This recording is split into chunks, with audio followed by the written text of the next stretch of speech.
We got a stark warning today. A report says that the U.S. has lost its military edge and could lose a war against China-Russia.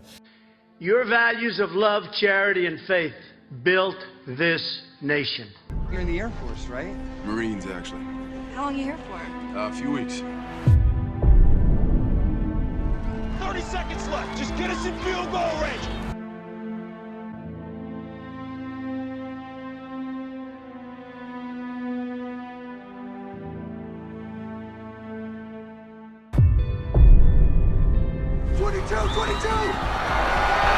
I have a full faith in our intelligence agencies.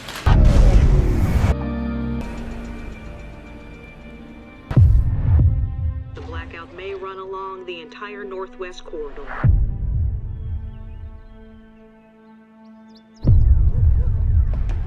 What's going on?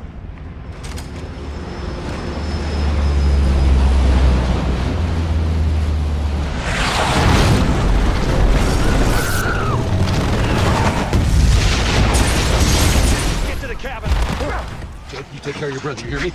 Go now, go while you still can. If you're seeing this broadcast, you are in a part of the country no longer controlled by the government of the United States. The first thing we need to discuss at some length is the rise of China. It's certainly making the press these days. People seem to understand that something's happening in China, but most people are not fully aware of the full breadth and depth of what's happening in China. In fact, most of the people in China do not understand the historical implications of what's going on. China is the next great country in the world, whether we like it or not. There are a lot of people who do not like the rise of China. The 19th century was the century of the UK. The 20th century was the century of the US. The 21st century is going to be the century of China. The United States lost over 3 million manufacturing jobs, nearly a quarter of all steel jobs, and 60,000 factories after China joined the WTO.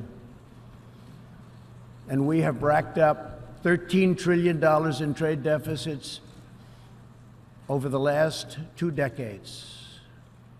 But those days are over. We will no longer tolerate such abuse.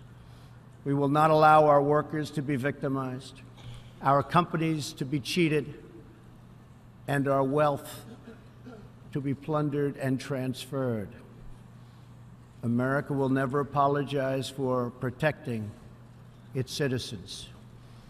The United States has just announced tariffs on another $200 billion in Chinese-made goods, for a total so far of $250 billion. I have great respect and affection for my friend, President Xi, but I have made clear our trade imbalance is just not acceptable.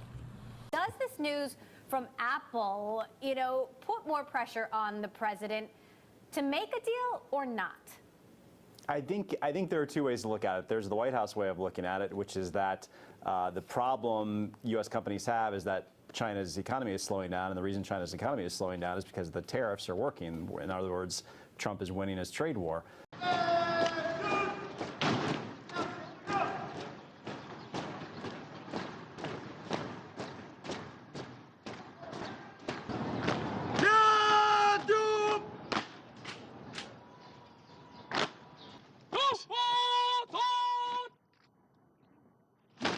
And this is what I was just talking about. Look at the precision.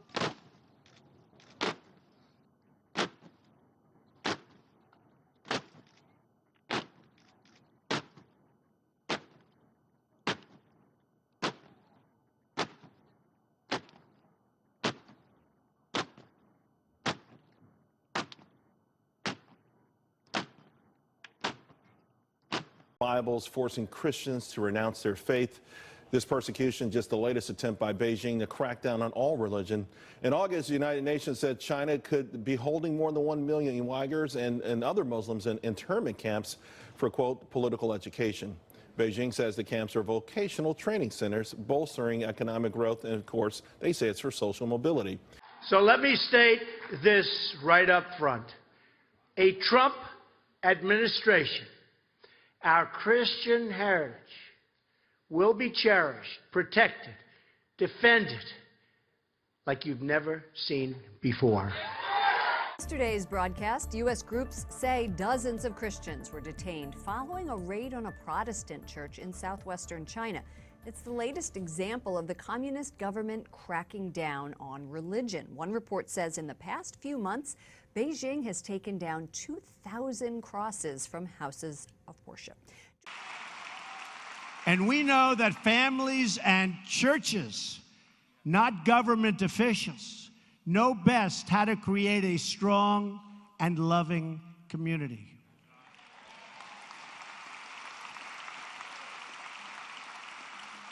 And above all else, we know this.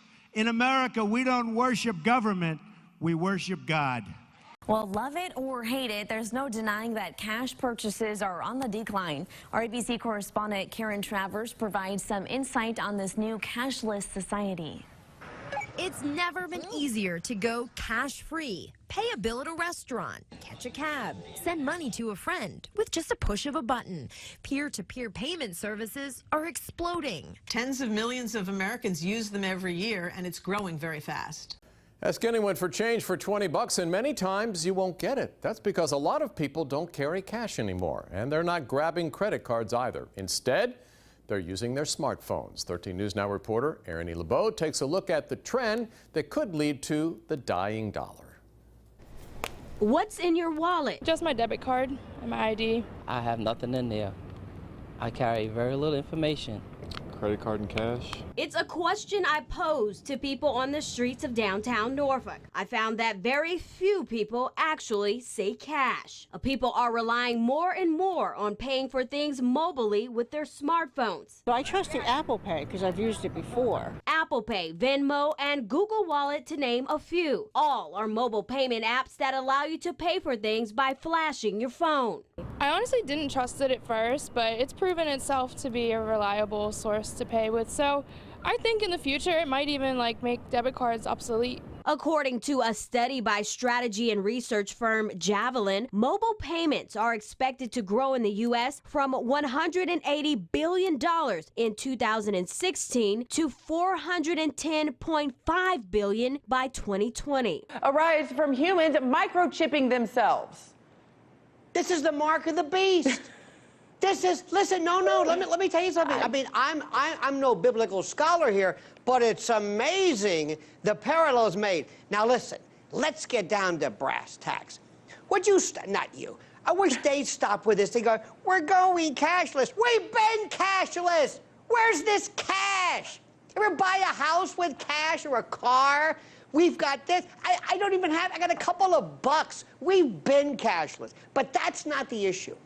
One of these days, these kids, I think you call them millennials or something, they're going to take these little tiny RFID, radio frequency identification chips, about the size of a grain of rice.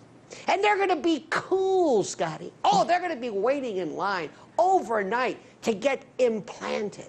And they're going to say, look at this. I can go to the drugstore. I can go to a cab. Isn't it great? How cool am I? Look, I've got this little embedded chip. And they'll say they have medical records. And you're going to do that to grandma and grandpa in case, God forbid, they have some kind of dementia they're walking off. I mean, after all, we have it in our dogs, right? It's like OnStar for human beings. But here's the catch.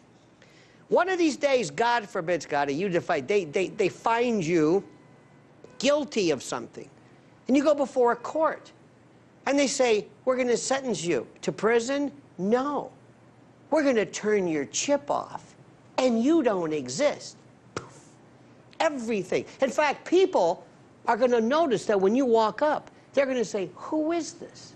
You're not registered. You say, it's me. What do you mean, who is this? No, you're not showing up on this.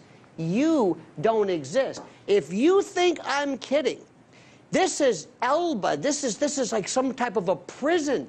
And people are going to be, one of these days, enslaved by this chip that it will replace you.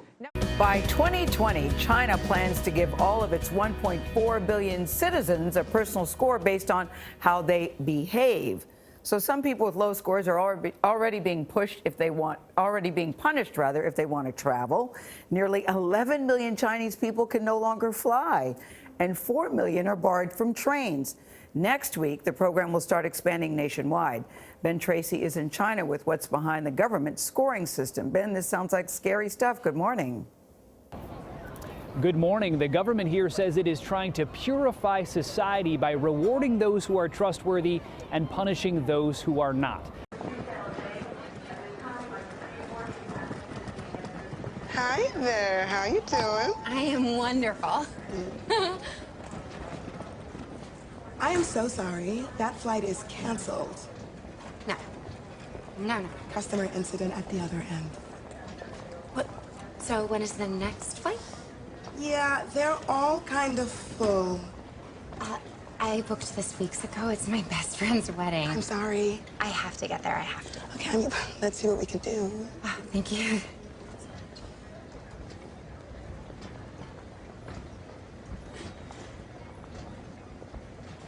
I see there's one standby seat on another plane leaving tonight. Oh, okay. That's reserved for members of our Prime Flight program. You got to be a 4.2 or over to qualify. Oh, I'm a 4.2. I'm afraid you're actually a 4.183. Oh. Well, that's not my fault. Some woman dinged me down in the couch. Can't you just... I'm sorry, it won't let me book it without the correct ranking. But it's so close. There's just nothing I can do. Christ, I mean, surely. I'm gonna have to ask you to moderate your language then.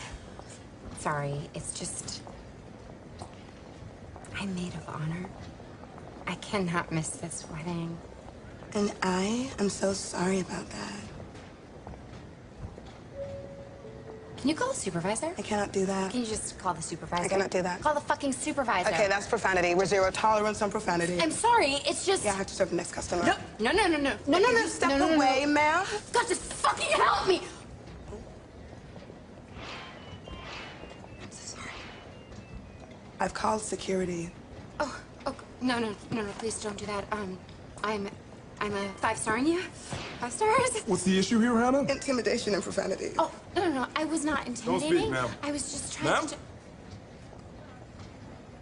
Okay, so, in order to restore calm, I'm invoking my authority as airport security to dock you 1 full ranking point as a punitive measure. This is a temporary measure. No! The score reverts to normal in 24 hours. No, but I During need this it now. Period, all down votes are subject to a ×2 multiplier. ×2? We recommend you avoid negative feedback at this time. I'm on double damage? Please, remove yourself from the airport immediately.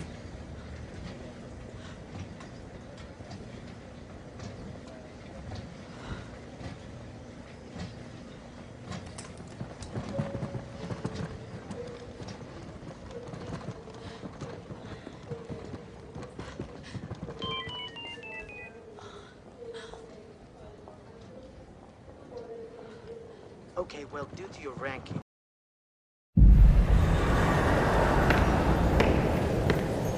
为什么强大的国家都会走向灭亡呢？古希腊、罗马帝国、不列颠帝国、美国，因为他们都犯同样的错误，与原来使得他们成功的原则背道而驰。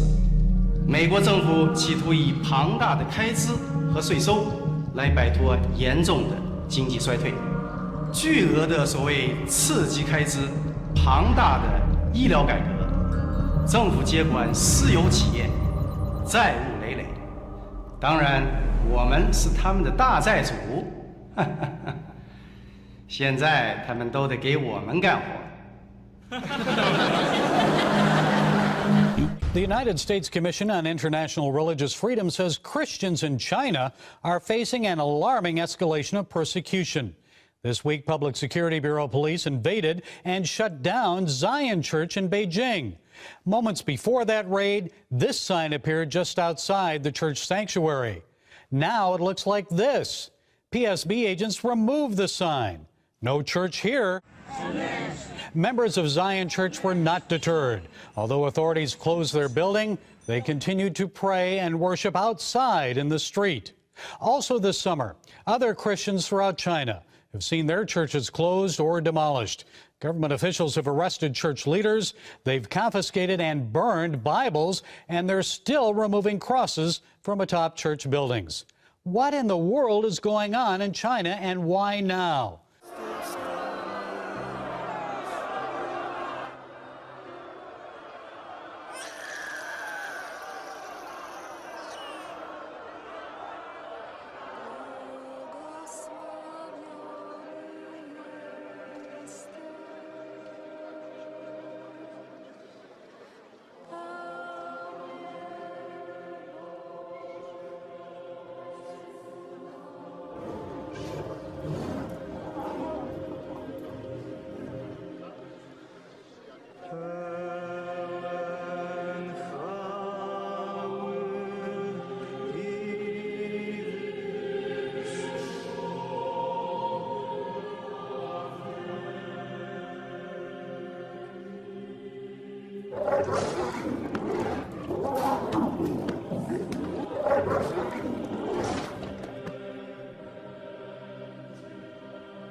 Oh.